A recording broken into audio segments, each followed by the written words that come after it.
Hello there, and welcome back to another one of my project videos. Today I'll be talking about World War One, and it won't just be a video, but there will be a Jeopardy, which is a game with questions and points involved.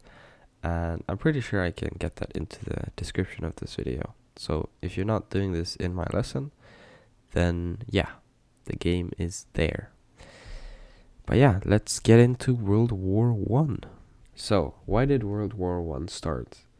That's the question why I chose this topic. Now, there's a simple answer and a difficult answer.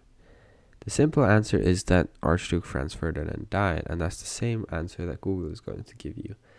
The more advanced answer is because Serbia was in aggression due to the Balkan War, and the Serbian nationalists really wanted to liberate the South Slavs of Austria-Hungary.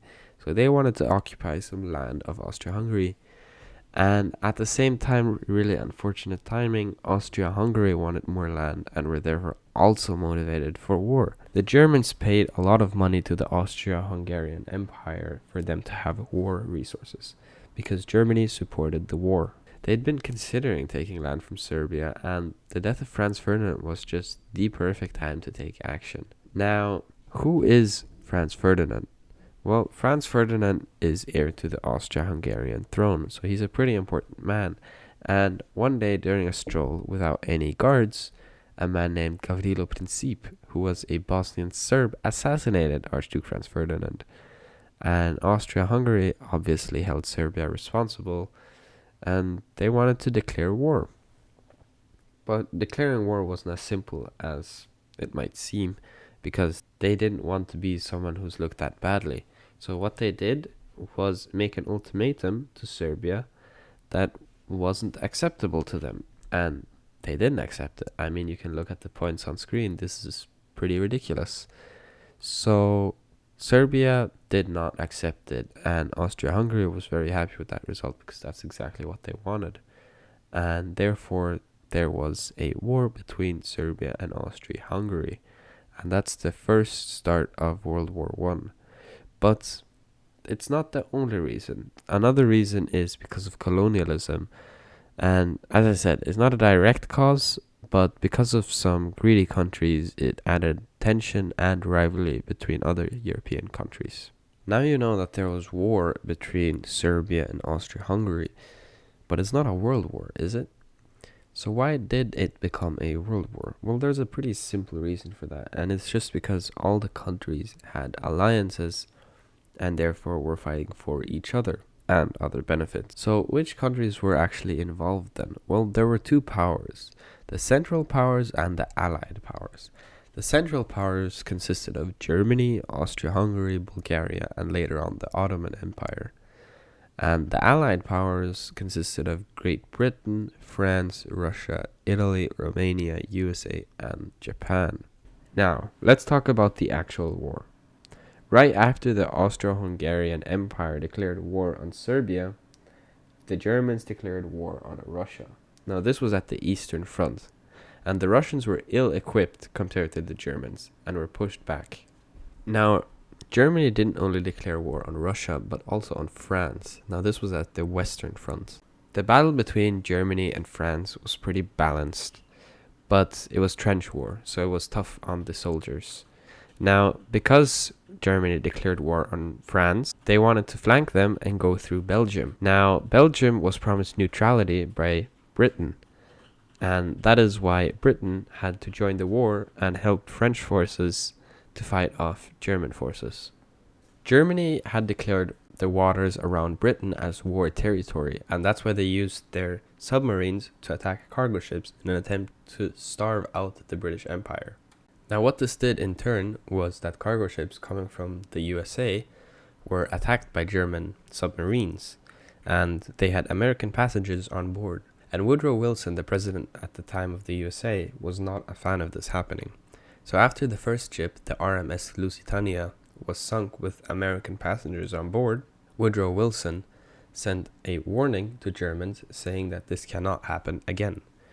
The Germans did not listen though, and attacked another ship called SS Arabic that had more American passengers on it, and Woodrow Wilson got pretty damn mad. Now, a little bit later, after all of that was going on, the Ottoman Empire joined the Central Powers. The Ottoman Empire was attacking Russia in the north, but also fighting against Allied forces and Russian in the northeast and south.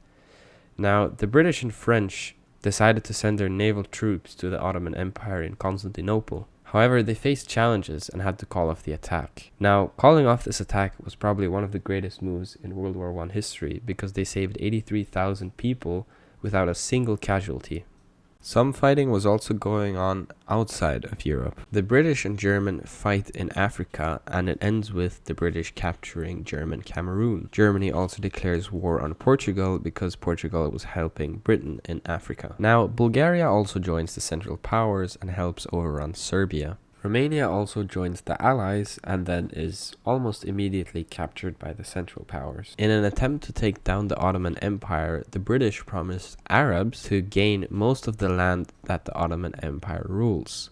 The Arabs agree and they start fighting. But at the same time, the French and the British make a secret agreement called the Sykes-Picot Contract, where they divide up the space that was promised to the Arabs for themselves. Japan had also entered the war as an ally of Britain, attacking German forces in eastern China. The Germans also had air superiority because they had invented the first airplane to have a machine gun mounted in it. It was called the Dr. Fokker 1. The people in Germany started to not like the war as much anymore, and on the German Reichstag tried to make a peace treaty, but in the German High Command, they declined.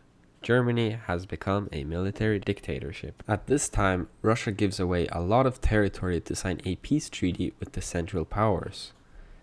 They then go through the Russian Revolution. The Allied powers were strong, and now they were supplied with US resources. And Germany was simply overrun. Germany launched one last attack in the Western Front towards British and French forces, but also now American forces, and they failed. Germans lost the war. The Allied powers won World War I. The war had ended, but there were still soldiers fighting on without knowing that the war had ended. On June 28, 1919, the Treaty of Versailles was signed at the Palace of Versailles outside Paris, France, at the end of World War I. Treaty of Versailles was a peace agreement.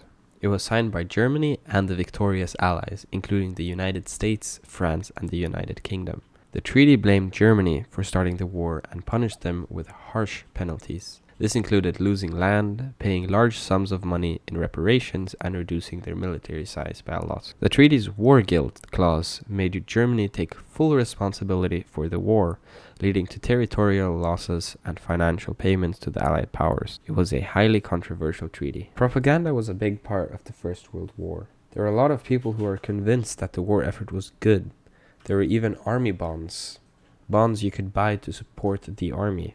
And there were a lot of posters hung around to show that young males who want to be soldiers should join the army to fight for their country, and that is an honor to die as a soldier. Most propaganda posters would show the enemy as some sort of monster that you need to fight. But as there are people who liked the war, there were also people who didn't like the war. Those people are called pacifists. One of them was called Bertha von Suttner, an Austrian countess who won the first Nobel Peace Prize, but still didn't have enough impact to change most people's opinion. Males during the war were mostly just used for soldiers. They were sent to military by the government or enlisted by their own will and went to war.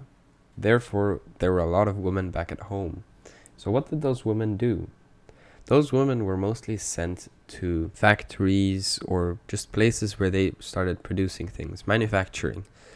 Or they were collecting army bonds, or very rarely sent to battle. They often tested manufactured products. Switchboard operators were also very important. If you don't know what a switchboard operator is, it's those old phones that have cables where you have to connect the cables to the right place so that the lines connect. They were often sewing and farming and lots of other jobs that could have been needed. After the war had ended, in the range of 18 to 30 years old, there were supposedly 30 women to one man. This means a lot of women got forced into jobs that used to be run by males. In the First World War, there were a lot of technological advances in equipment. For example, chemical weapons such as diphosphogen, and mustard gas were employed extensively on the Western Front. They didn't quite do that much damage because they didn't have that many chemical resources, but they did a lot of damage still. Tanks were used primarily in a supporting role. The armored vehicle would not truly come into its own until the doctrines of J.F.C. Fuller and Basil Littlehart were more widely adopted in World War II. Artillery shaped the battlefield in World War I. It ranged in size from the French 75mm field gun to the massive 420mm Big Bertha and the 210mm Paris gun. Machine guns were an exceptionally lethal addition to the battlefield in World War I. Heavy guns such as the Maxim and Hotchkiss and Isaac Newton Lewis's light machine gun saw widespread use at the squad level and as an aircraft armament. Thank you for listening to my presentation about World War I. I hope you enjoyed the video. Now we move on to the second part. I have a Jeopardy game for you. I hope you took notes, and if you did, good luck.